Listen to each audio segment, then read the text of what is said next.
Formula milk അല്ലെങ്കിൽ മുലപ്പാൽ express ചെയ്തത് കുഞ്ഞിന് ബോട്ടിൽ കൊടുക്കേണ്ട സാഹചര്യം വരികയാണ് എന്നുണ്ടെങ്കിൽ ചില കുഞ്ഞുങ്ങൾ ബോട്ടിൽ കുടിക്കുന്നത് നിരസിച്ചേക്കാം. ഇങ്ങനെ കുഞ്ഞുങ്ങൾ ബോട്ടിൽ കുടിക്കുന്നതിന് മടി കാണിക്കുന്നവരാണ് എന്നുണ്ടെങ്കിൽ അമ്മമാരിൽ ഇത് കൂടുതൽ ടെൻഷൻ ഉണ്ടാക്കുകയും പ്രത്യേകിച്ച് ഡയറക്റ്റ് ആയിട്ട് ബ്രസ്റ്റ് ഫീഡ് ചെയ്യാൻ പറ്റാത്തൊരു കേസാണ് എന്നുണ്ടെങ്കിൽ അപ്പോൾ ഈ ഒരു ബോട്ടിൽ റിജക്ട് ചെയ്യുന്നത് കുഞ്ഞുങ്ങൾ എന്തുകൊണ്ടാണ് എന്നും ഇത് പരിഹരിക്കുന്നതിന് വേണ്ടിയിട്ടുള്ള കുറച്ച് എഫക്റ്റീവ് ആയിട്ടുള്ള ടിപ്സുകൾ എന്തൊക്കെയാണ് എന്നതിനെ കുറിച്ചൊക്കെയാണ് ഇന്നത്തെ വീഡിയോയിൽ ഡിസ്കസ് ചെയ്യുന്നത്. ഞാൻ ഡോക്ടർ റിസ. എന്റെ ചാനൽ ആദ്യമായിട്ട് കാണുന്നവരാണെങ്കിൽ സബ്സ്ക്രൈബ് ചെയ്യാൻ മറക്കരുത്. അപ്പൊ നമുക്ക് വീഡിയോയിലേക്ക് കടക്കാം. ആദ്യം തന്നെ എന്തൊക്കെ കാരണങ്ങൾ കൊണ്ടാണ് കുഞ്ഞുങ്ങൾ ബോട്ടിൽ ഫീഡ് ഇഷ്ടപ്പെടാത്തത് അല്ലെങ്കിൽ അത് റിജക്ട് ചെയ്യുന്നത് എന്നതിനെ കുറിച്ച് നമുക്കൊന്ന് നോക്കാം. എന്ന് പറയുന്നത് പ്രിഫറൻസ് ഓഫ് ബ്രസ്റ്റ് ഫീഡിംഗ് ആണ്. കുഞ്ഞുങ്ങൾക്ക് ബോട്ടിൽ ഫീഡ് കുടിക്കുന്നതിനേക്കാളും ഏറ്റവും സുഖവും അതുപോലെ തന്നെ അമ്മയുടെ ശരീരത്തിൽ ആ ചൂടൊക്കെ തട്ടിയിട്ട് കുഞ്ഞിന് ഡയറക്റ്റ് ആയിട്ട് ബ്രസ്റ്റ് ഫീഡ് ചെയ്യുന്നതിലായിരിക്കും ചിലപ്പോൾ കൂടുതൽ ഇഷ്ടപ്പെടുന്നത്. സെക്കൻഡ്, നിപ്പിൾ കൺഫ്യൂഷൻ ആണ്. കുഞ്ഞ് ശരിയായ രീതിയിൽ മുലപ്പാലൊക്കെ കുടിക്കാൻ തുടങ്ങി കഴിഞ്ഞാൽ അവർക്ക് അതൊരു ശീലമായിട്ട് മാറുന്നതാണ്. ഈ ഒരു സമയത്ത് നിങ്ങൾ കുഞ്ഞിന് ബോട്ടിൽ കൊടുക്കുകയാണ് എന്നുണ്ടെങ്കിൽ ആ ഒരു ബോട്ടിൽ നമ്മൾ യൂസ് ചെയ്യുന്ന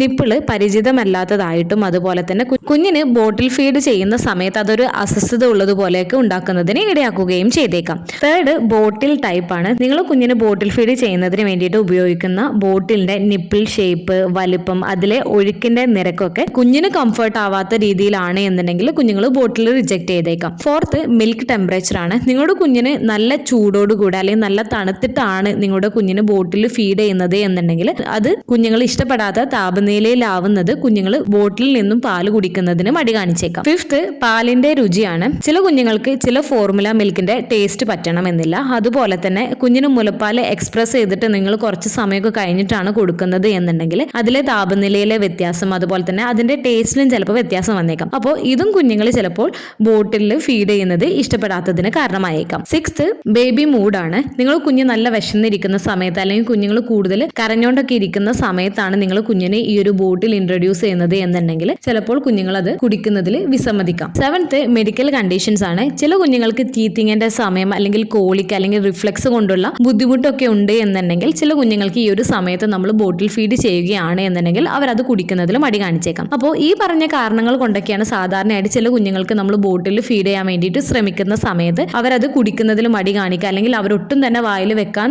സമ്മതിക്കാത്ത രീതിയിൽ അവർ ഈ ഒരു ബോട്ടിൽ റിജക്ട് ചെയ്യുന്നതിനൊക്കെ കാരണമാവുകയും ചെയ്തേക്കാം. അപ്പോൾ ഇത് അമ്മമാരിൽ കൂടുതൽ ടെൻഷൻ ഉണ്ടാക്കിയേക്കാം. കുഞ്ഞുങ്ങൾ ഒട്ടും പാൽ കുടിക്കുന്നില്ല, ഡയറക്റ്റ് ആയിട്ട് ബ്രസ്റ്റ് ഫീഡ് ചെയ്യാൻ നമുക്ക് സാധിക്കാത്തൊരു കേസൊക്കെയാണ് എന്നുണ്ടെങ്കിൽ. എന്നാൽ ചില കുഞ്ഞുങ്ങളിൽ മാത്രമാണ് ഒരു ബോട്ടിൽ റിജക്ഷന് കാണാറുള്ളത്. മറ്റു ചില കുഞ്ഞുങ്ങൾക്ക് നമ്മൾ ബോട്ടിൽ ഇൻട്രൊഡ്യൂസ് ചെയ്യുന്ന സമയത്തൊക്കെ കുഞ്ഞുങ്ങൾ അതിനോട് അഡാപ്റ്റ് ആവുകയും ചെയ്യാറുണ്ട്. അപ്പോൾ നിങ്ങളുടെ കുഞ്ഞിനെ നിങ്ങൾ ബോട്ടിൽ ഫീഡ് ചെയ്യുന്ന അമ്മമാരാണ് എന്നുണ്ടെങ്കിൽ നിങ്ങളുടെ എക്സ്പീരിയൻസ് നിങ്ങൾ താഴെ കമന്റ് ചെയ്യാൻ മറക്കരുത്. അപ്പോൾ നമ്മളിപ്പോൾ സ്റ്റാർട്ടിംഗ് സ്റ്റേജ് ആണ് എന്നുണ്ടെങ്കിലും അല്ലെങ്കിൽ ഒരു 3 അല്ലെങ്കിൽ 6 മാസത്തിന് ശേഷമാണ് നിങ്ങൾ കുഞ്ഞിന് ബോട്ടിൽ ഫീഡ് ചെയ്ത് തുടങ്ങുന്നത് എന്നുണ്ടെങ്കിലും ചില കുഞ്ഞുങ്ങൾ അതിനോട് ഓക്കെ ആയിരിക്കാം. എന്നാൽ മറ്റു ചില കുഞ്ഞുങ്ങൾ അത് റിജക്ട് ചെയ്തേക്കാം. അപ്പോൾ ഇങ്ങനെ കുഞ്ഞുങ്ങൾ ബോട്ടിൽ ഫീഡ് റിജക്ട് ചെയ്യുന്നവരാണ് എന്നുണ്ടെങ്കിൽ അല്ലെങ്കിൽ ആദ്യമായിട്ട് കുഞ്ഞുങ്ങൾക്ക് ബോട്ടിൽ ഫീഡ് ചെയ്ത് തുടങ്ങുന്ന അമ്മമാരാണ് എന്നുണ്ടെങ്കിൽ ശ്രദ്ധിക്കേണ്ട ചില ടിപ്സുകൾ എന്തൊക്കെയാണ് എന്നതിനെ കുറിച്ച് നമുക്കൊന്ന് നോക്കാം. ഫസ്റ്റ്, നിങ്ങളുടെ കുഞ്ഞിന് ബോട്ടിൽ ഫീഡ് ചെയ്ത് തുടങ്ങാൻ ആഗ്രഹിക്കുന്നവരാണ് എന്നുണ്ടെങ്കിൽ നിങ്ങളുടെ കുഞ്ഞ് ആ ഒരു കുപ്പിയുമായിട്ട് കൂടുതൽ ഫെമിലിയർ ആവുന്നതിന് വേണ്ടിയിട്ട് കുഞ്ഞുങ്ങളുടെ കയ്യിൽ ആ ഒരു കുപ്പി കുറച്ച് ടൈം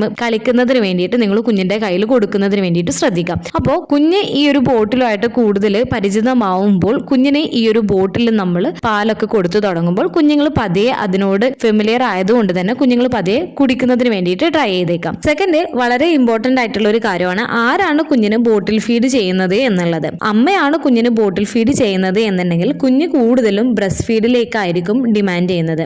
അതിനാൽ നിങ്ങളുടെ വീട്ടിൽ മറ്റുള്ളവർ ആരെങ്കിലും ഒക്കെ ഉണ്ട് എന്നുണ്ടെങ്കിൽ ഈ ഒരു കുഞ്ഞിന് ബോട്ടിൽ ഫീഡ് സ്റ്റാർട്ട് ചെയ്യുന്ന സമയത്ത് കുഞ്ഞിന് ബോട്ടിൽ റിജക്ഷൻ ഒക്കെ കാണിക്കുന്നുണ്ട് എന്നുണ്ടെങ്കിൽ നിങ്ങൾക്ക് മറ്റുള്ളവരെ ഏൽപ്പിച്ചിട്ട് കുഞ്ഞിന് ബോട്ടിൽ ഫീഡ് ചെയ്യുന്നതിന് വേണ്ടിയിട്ട് ചൂസ് ചെയ്യാവുന്നതാണ്. ഇനിയിപ്പോൾ ആരും ഇല്ല എന്നുണ്ടെങ്കിൽ നിങ്ങൾ തന്നെ കൊടുക്കുന്നതിന് വേണ്ടിയിട്ട് ശ്രദ്ധിക്കുകയും ചെയ്യുക. അപ്പോൾ കുഞ്ഞുങ്ങൾക്ക് ഇതൊരു ട്രാൻസിയന്റ് സ്റ്റേജ് ആണ്. അതായത് ബ്രസ്റ്റ് ഫീഡിൽ നിന്നും കുഞ്ഞുങ്ങളൊരു ബോട്ടിൽ ഫീഡിലേക്ക് കൊടുക്കുന്ന ആ ഒരു സമയത്ത് കുഞ്ഞുങ്ങൾക്ക് അതുമായിട്ട് അഡാപ്റ്റ് ആവുന്നതിന് ചിലപ്പോൾ ഒരു 1 to 2 വീക്സ് ഒക്കെ എടുത്തേക്കാം കുഞ്ഞുങ്ങൾ കറക്റ്റ് ആയിട്ട് അത് അഡ്ജസ്റ്റ് ആയിട്ട് വരുന്നതിന് വേണ്ടിയിട്ട്. ചില കുഞ്ഞുങ്ങൾ പെട്ടെന്ന് തന്നെ ആ ഒരു ബോട്ടിൽ ഫീഡുമായിട്ട് അഡാപ്റ്റ് ആവാം. മറ്റു ചില കുഞ്ഞുങ്ങൾക്ക് ബോട്ടിൽ ഫീഡ് ചിലപ്പോൾ നമ്മൾ കൊടുക്കുന്ന സമയത്ത് കറക്റ്റ് ആയിട്ട് കുടിക്കണമെന്നില്ല, ചിലപ്പോൾ വായിൽ വെറുതെ വെച്ചോണ്ടൊക്കെ ഇരിക്കുകയായിരിക്കും ചെയ്യുന്നത്. തേർഡ്, നിപ്പിൾ ഫ്ലോയിലുള്ള വ്യത്യാസങ്ങൾ ചിലപ്പോൾ കുഞ്ഞിന് അതൊരു ബുദ്ധിമുട്ടുണ്ടാക്കിയേക്കാം. അപ്പം നിങ്ങൾ കുഞ്ഞിന് കൂടുതലായിട്ട് ഫ്ലോ ചെയ്യുന്ന രീതിയിലുള്ള, അതായത് ഫാസ്റ്റ് ആയിട്ട് ഫ്ലോ ചെയ്യുന്ന നിപ്പിളാണ് സെലക്ട് ചെയ്യുന്നത് അല്ലെങ്കിൽ സ്ലോ ആയിട്ട് ഫ്ലോ ചെയ്യുന്ന നിപ്പിളാണ് സെലക്ട് ചെയ്യുന്നത് എന്നുണ്ടെങ്കിൽ അത് കുഞ്ഞ് ബോട്ടിൽ റിജക്ട് ചെയ്യുന്നതിന് ഇടയാക്കിയേക്കാം. കുഞ്ഞുങ്ങളുടെ ആ ഒരു ഇഷ്ടത്തിനനുസരിച്ചിട്ടുള്ള ആ ഒരു ഫ്ലോ സെലക്ട് ചെയ്യുക, അതായത് കുഞ്ഞുങ്ങളുടെ ഏജിനനുസരിച്ചിട്ടുള്ള രീതിയിലുള്ള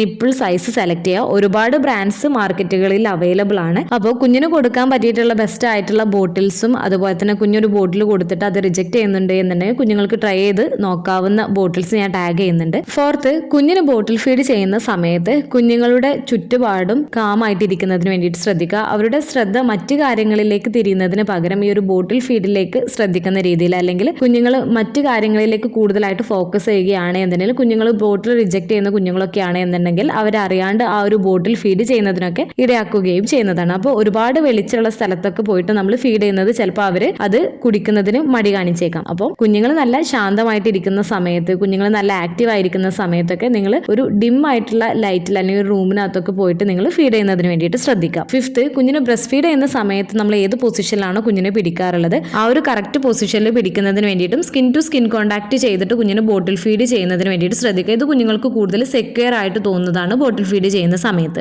സിക്സ്ത്, കുഞ്ഞിന് ആദ്യമായിട്ട് നിങ്ങൾ ബോട്ടിൽ ഫീഡ് ചെയ്യുന്ന സമയത്ത് കുഞ്ഞിന് കുറഞ്ഞ അളവിൽ മാത്രം ഫോർമുല മിൽക്ക് അല്ലെങ്കിൽ ബ്രസ്റ്റ് മിൽക്ക് കൊടുക്കുന്നതിന് വേണ്ടിയിട്ട് ശ്രദ്ധിക്കുക. ഇപ്പോൾ ഫസ്റ്റ് ടൈം നിങ്ങൾ കുഞ്ഞിന് ഫോർമുല മിൽക്ക് കൊടുത്തിട്ട് കുഞ്ഞുങ്ങൾ കുടിക്കുന്നില്ല എന്നുണ്ടെങ്കിൽ നെക്സ്റ്റ് ടൈം നിങ്ങൾ ട്രൈ ചെയ്യുന്ന സമയത്ത് ബ്രസ്റ്റ് മിൽക്ക് ഫ്രഷ് ആയിട്ട് എക്സ്പ്രസ് ചെയ്തിട്ട് ആ ഒരു ടൈമിൽ തന്നെ നിങ്ങൾ കുഞ്ഞിന് കുറഞ്ഞ അളവിൽ ബോട്ടിലിൽ കുഞ്ഞിന് ഫീഡ് ചെയ്യുന്നതിന് വേണ്ടിയിട്ട് ശ്രദ്ധിക്കുക. അപ്പോൾ കുഞ്ഞ് ആ ഒരു ബ്രസ്റ്റ് മിൽക്കിന്റെ ടേസ്റ്റുമായിട്ട് സിമിലർ ആയതുകൊണ്ട് തന്നെ കുഞ്ഞുങ്ങൾ കുടിക്കാൻ കൂടുതൽ ടെൻഡൻസി കാണിക്കുകയും ചെയ്തേക്കാം. സെവൻത്ത്, കുഞ്ഞ് ഒട്ടും തന്നെ ബോട്ടിൽ ഫീഡ് ചെയ്യുന്നില്ല എന്നുണ്ടെങ്കിൽ കുഞ്ഞുങ്ങൾ ഉറങ്ങിക്കൊണ്ടിരിക്കുന്ന സമയത്ത് ഡ്രീം ഫീഡിംഗ് ആയിട്ട് നിങ്ങൾക്ക് ബോട്ടിൽ ഫീഡ് ഇൻട്രൊഡ്യൂസ് ചെയ്യാവുന്നതാണ്. അല്ലെങ്കിൽ ഒരു മിഡ് നൈറ്റിൽ കുഞ്ഞുങ്ങൾ ഉറങ്ങിയൊക്കെ എണീക്കുന്ന ആ ഒരു സമയത്ത് നിങ്ങൾക്ക് ബോട്ടിൽ ഫീഡ് ചെയ്ത് നോക്കാവുന്നതാണ്. എയ്ത്ത്, കുഞ്ഞുങ്ങൾക്ക് അസുഖങ്ങളും മറ്റൊന്നും ഇല്ലാത്ത സമയത്ത് നിങ്ങൾ ബോട്ടിൽ ഫീഡ് ഇൻട്രൊഡ്യൂസ് ചെയ്യുന്നതിന് വേണ്ടിയിട്ട് ശ്രദ്ധിക്കുക. കുഞ്ഞുങ്ങൾക്ക് പനി, ജലദോഷം അല്ലെങ്കിൽ ഈ ഒരു ബോട്ടിൽ ഫീഡ് ചെയ്യുന്നത് മാക്സിമം അവോയ്ഡ് ചെയ്യുന്നതിന് വേണ്ടിയിട്ട് ശ്രദ്ധിക്കാം. അതുപോലെ തന്നെ ശ്രദ്ധിക്കേണ്ട ഒരു കാര്യമാണ്, ആദ്യ തവണ നിങ്ങളുടെ കുഞ്ഞ് ബോട്ടിൽ ഫീഡ് കൊടുക്കുന്ന സമയത്ത് കുഞ്ഞുങ്ങൾ അത് റിജക്ട് ചെയ്തു അല്ലെങ്കിൽ 1-2 ദിവസം ചെയ്തിട്ടും കുഞ്ഞുങ്ങൾ അത് റിജക്ട് ചെയ്തിട്ടുണ്ട് എന്നുണ്ടെങ്കിലും കുഞ്ഞുങ്ങൾക്ക് അത് റെഗുലർ ആയിട്ട് ഓഫർ ചെയ്യുന്നതിന് വേണ്ടിയിട്ട് ശ്രദ്ധിക്കുക. കുഞ്ഞുങ്ങൾ നല്ല ആക്റ്റീവ് ആയിരിക്കുന്ന സമയത്ത് കുഞ്ഞുങ്ങളുടെ ശ്രദ്ധ മറ്റു കാര്യങ്ങളിലേക്ക് ഫോക്കസ് ചെയ്യുന്ന ആ ഒരു സമയത്ത് ഒരു കാമായിട്ടുള്ള ഒരു അന്തരീക്ഷത്തിൽ വെച്ചിട്ട് നിങ്ങൾ കുഞ്ഞിന് ഫീഡ് ചെയ്യുന്നതിന് വേണ്ടിയിട്ട് ശ്രദ്ധിക്കാം. അപ്പോൾ ആദ്യത്തെ 1-2 ആഴ്ച ആകുമ്പോഴത്തേക്ക് കുഞ്ഞുങ്ങൾ ആ ഒരു ബോട്ടിൽ ഫീഡുമായിട്ട് അഡാപ്റ്റ് ആവുന്നതാണ്. മിക്ക കേസുകളിലും കുഞ്ഞുങ്ങൾ ഈ ഒരു ബോട്ടിൽ ഫീഡ് നല്ല രീതിയിൽ തന്നെ കുടിച്ചു തുടങ്ങുകയും ചെയ്യുന്നതാണ്. 9th, കുഞ്ഞുങ്ങൾക്ക് ബ്രസ്റ്റ് മിൽക്ക് ആണ് എന്നുണ്ടെങ്കിലും ഫോർമുല മിൽക്ക് ആണ് എന്നുണ്ടെങ്കിലും അതിന്റെ ടെമ്പറേച്ചറിലുള്ള ചെറിയ വേരിയേഷൻ പോലും ചില കുഞ്ഞുങ്ങൾക്ക് മടി കാണിച്ചേക്കാം. അപ്പോൾ നിങ്ങൾ ബ്രസ്റ്റ് മിൽക്ക് ഒക്കെ കൊടുക്കുകയാണ് എന്നുണ്ടെങ്കിൽ ആ ഒരു റൂം ടെമ്പറേച്ചറിലായതിനു ശേഷം, ഫ്രിഡ്ജിലൊക്കെ വെച്ചിട്ടുള്ളതാണ് എന്നുണ്ടെങ്കിൽ പുറത്തെടുത്ത് റൂം ടെമ്പറേച്ചറിലായതിനു ശേഷം നിങ്ങൾ കൊടുക്കുന്നതിന് വേണ്ടിയിട്ട് ശ്രദ്ധിക്കുക. ഫോർമുല മിൽക്ക് ആണ് കൊടുക്കുന്നത് എന്നുണ്ടെങ്കിൽ ബോഡി ടെമ്പറേച്ചറിന്റെ ആ ഒരു ചൂടിൽ വേണം നിങ്ങൾ കുഞ്ഞിന് കൊടുക്കുന്നതിന് വേണ്ടിയിട്ട്. ചില കുഞ്ഞുങ്ങൾക്ക് കുറഞ്ഞ രീതിയിൽ ചൂടാവുകയാണ് എന്നുണ്ടെങ്കിൽ വലിയ പ്രശ്നമൊന്നും ഉണ്ടാവില്ല. എന്നാൽ മറ്റു ചില കുഞ്ഞുങ്ങൾക്ക് ചെറിയ രീതിയിലുള്ള ഒരു ചൂട് പോലും അവരത് കുടിക്കാതിരിക്കുന്നതിന് കാരണമാവുകയും ചെയ്യുന്നതാണ്. അതുപോലെ ഫോർമുല മിൽക്കിന്റെ ടേസ്റ്റ് ചില കുഞ്ഞുങ്ങൾക്ക് പറ്റണമെന്നില്ല. അപ്പോൾ അമ്മയുടെ ബ്രസ്റ്റ് മിൽക്കുമായിട്ട് സാമ്യമായിട്ട് ടേസ്റ്റ് വരുന്ന രീതിയിലുള്ള ഫോർമുല മിൽക്ക് സെലക്ട് ചെയ്യുന്നതിന് വേണ്ടിയിട്ട് ശ്രദ്ധിക്കുക. ബോട്ടിൽ ഫീഡ് ചെയ്യുന്നതിന് റിജക്ട് ചെയ്യുന്നുണ്ട് എന്നുണ്ടെങ്കിൽ ആ ഫോർമുലയുടെ ടേസ്റ്റ് ഒന്ന് ട്രൈ ചെയ്ത് നോക്കുക. അപ്പൊ ചിലപ്പോൾ നമുക്ക് തന്നെ ആ ഒരു ടേസ്റ്റ് പറ്റണമെന്നില്ല. അപ്പൊ പിന്നെ കുഞ്ഞും കുടിക്കുന്നതിൽ അത് മടി കാണിക്കാം. അപ്പൊ അങ്ങനെയാണ് എന്നുണ്ടെങ്കിൽ നിങ്ങൾ വേറൊരു ബ്രാൻഡ് ഈ ഒരു ബ്രസ്റ്റ് മിൽക്കിനോട് സാമ്യമായിട്ടൊക്കെ വരുന്ന രീതിയിലുള്ള ഫോർമുല മിൽക്ക് ട്രൈ ചെയ്യുന്നതിന് വേണ്ടിയിട്ട് ശ്രദ്ധിക്കുക. അതുപോലെ ബോട്ടിൽ ഫീഡ് ചെയ്യേണ്ട സാഹചര്യമൊക്കെ വരികയാണ് എന്നുണ്ടെങ്കിൽ ബോട്ടിലൊക്കെ നല്ല രീതിയിൽ സ്റ്റെറിലൈസ് ചെയ്യുന്നതിന് വേണ്ടിയിട്ടും കറക്റ്റ് ആയിട്ടുള്ള രീതിയിൽ ഫോർമുലയൊക്കെ പ്രിപ്പയർ ചെയ്ത് കുഞ്ഞിന് കൊടുക്കുന്നതിന് വേണ്ടിയിട്ടൊക്കെ നിങ്ങൾ പ്രത്യേകം ശ്രദ്ധിക്കേണ്ടതാണ്. അപ്പോൾ ഈ ഒരു വീഡിയോയിൽ കുഞ്ഞുങ്ങൾ ബോട്ടിൽ റിജക്ഷൻ ചെയ്യുന്നതിന്റെ കാരണങ്ങളും കുഞ്ഞിന് ആദ്യമായിട്ട് ഒരു ബോട്ടിൽ ഇൻട്രൊഡ്യൂസ് ചെയ്യുന്ന സമയത്ത് നമ്മൾ എന്തൊക്കെ കാര്യങ്ങളാണ് പ്രത്യേകം ശ്രദ്ധിക്കേണ്ടത്, അതായത് ബോട്ടിൽ റിജക്ഷൻ ചെയ്യുന്ന കുഞ്ഞുങ്ങളൊക്കെയാണ് എന്നുണ്ടെങ്കിൽ പ്രത്യേകം ശ്രദ്ധിക്കേണ്ട കാര്യങ്ങൾ എന്തൊക്കെ എന്നതിനെ കുറിച്ചാണ് ഇന്നത്തെ വീഡിയോ ഡിസ്കസ് ചെയ്തിട്ടുള്ളത്. ഈ ഒരു വീഡിയോ നിങ്ങൾക്ക് യൂസ്ഫുൾ ആയിട്ട് തോന്നിയിട്ടുണ്ടെങ്കിൽ മറ്റുള്ളവർക്കും കൂടെ ഷെയർ ചെയ്ത് കൊടുക്കുക. എന്തെങ്കിലും ഡൗട്ടുകളും കാര്യങ്ങളൊക്കെ ഉണ്ട് എന്നുണ്ടെങ്കിൽ നിങ്ങൾക്ക് കമന്റ് ആയിട്ട് ചോദിക്കാവുന്നതാണ്. അടുത്തൊരു വീഡിയോയിൽ കാണുന്നത് വരെ ബൈ.